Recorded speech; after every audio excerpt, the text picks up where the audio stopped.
Bonjour et bienvenue avec nous dans une nouvelle vidéo. Aujourd'hui, nous allons voir la physiopathologie de l'ulcère gastro-duodénal. Comme plan du cours, nous avons une introduction, un rappel physiologique, des définitions, des mécanismes physiopathologiques et enfin le traitement. Comme introduction, nous avons l'ulcère gastro-duodénal, c'est une pathologie digestive qui est en quelque sorte une plaie, formée d'une érosion qui pénètre profondément dans la paroi du tube digestif. Ici, nous avons deux images. Dans l'image de gauche, on a un ulcère gastrique qui est situé au niveau de l'estomac. C'est une image endoscopique. Et dans l'image de droite, c'est un ulcère duodénal qui est situé au niveau du duodénum, qui est la première portion de l'intestin grêle. Ces plaies sont souvent douloureuses. Elles entrent directement en contact avec l'acide présent dans le tube digestif. Et on a une situation comparable à l'application d'un tampon d'alcool sur une éraflure. Une fois le chyme est mélangé au suc gastrique, les fonctions chimiques de l'estomac font leur apparition. Nous avons les cellules pariétales qui sécrètent les ions Cl- et H+, formant ainsi l'acide chlorhydrique, qui joue un rôle important dans la digestion.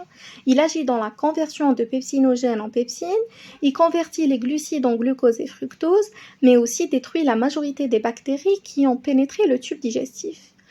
En deuxième lieu, nous avons les cellules principales qui ont pour rôle la sécrétion de la pepsine, très efficace seulement quand le pH il est bas et dont le rôle est de digérer le collagène, principal constituant du tissu fibreux présentant dans la viande. Mais aussi l'estomac doit se protéger des éléments chimiques puissants qu'il produit.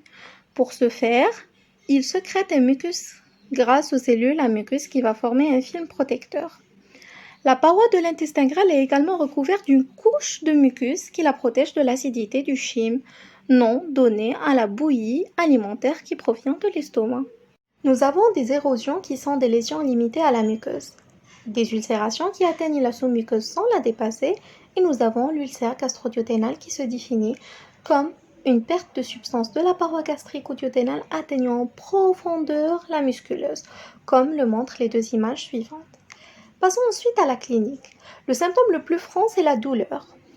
Le syndrome ulcéreux typique est une douleur épigastrique sans irradiation à type de crampe ou de faim douloureuse qui est calmée par la prise d'aliments ou d'antiacides. Mais le plus souvent, la douleur n'est pas typiquement épigastrique et peut être de siège sous-costal droit ou gauche ou strictement postérieur. Parfois, le patient il est hyperalgique, évoquant alors un tableau pseudo-chirurgical. Mais il existe aussi des formes frustes réduites à une simple gêne et non rythmées par l'alimentation. L'ulcère sera alors révélé dans ce cas par l'endoscopie. Il existe bien entendu des complications ulcéreuses inaugurales par hémorragie, perforation d'emblée, sans signe préalable ou une sténose révélée par des vomissements post-prandiaux. On peut retrouver également des nausées, des vomissements et des troubles de la digestion. Nous avons ici deux schémas. Les deux schémas présentent une balance. Dans le schéma de gauche, nous avons une balance qui est équilibrée. On a un équilibre entre les facteurs protecteurs de l'estomac ainsi que les facteurs agresseurs de l'estomac. Au final, nous aurons une muqueuse saine. Mais une fois il y aura un déséquilibre ou une perte d'équilibre entre ces deux facteurs, soit par une augmentation de l'acidité gastrique ou une diminution du mucus qui est un facteur protecteur ou les deux en même temps, nous aurons une constitution d'ulcère. Parmi les facteurs les plus importants ou parmi les étiologies les plus connues des ulcères, nous avons l'Helicobacter pylori et les INS. Commençons par l'Helicobacter pylori. C'est quoi? C'est un bacille gram-négatif spiralé qui résiste à l'acidité gastrique grâce à une activité uréasique. Elle correspond à quoi? Il possède une enzyme. Cette enzyme est nommée l'uréase. Elle va faire quoi? Elle va hydrolyser l'urée. Cet urée, il est normalement présent dans l'estomac. Donc, elle va l'hydrolyser, elle va libérer ainsi l'ammoniac et cet ammoniac va tamponner l'acidité du milieu. Ce qui va permettre à la bactérie de rester plus longtemps et d'atteindre à travers le mucus les cellules de la muqueuse, là où le pH est voisin de la neutralité qui est environ 7. Il a été démontré que la grande mobilité de l'Helicobacter pylori et sa morphologie spiralée lui permettent de traverser le mucus beaucoup mieux que les autres bactéries. On le retrouve généralement dans 70% des ulcères gastriques et dans plus de 90% des ulcères duodénaux. Comme deuxième cause principale, nous avons les AINS. Les propriétés thérapeutiques des AINS non sélectives reposent sur l'inhibition des cyclooxygénases, les COX-1 et les COX-2. C'est quoi ces cyclooxygénases? Ce sont des enzymes qui transforment l'acide arachidonique en prostaglandine. Mais quand les AINS vont inhiber ces COX-1 et COX-2 de leur synthèse, ils vont altérer les mécanismes de défense de la muqueuse et favoriser ainsi la survenue d'ulcères, le plus souvent gastriques que duodénaux. Comment? Ils vont entraîner tout d'abord une diminution du flux sanguin muqueux.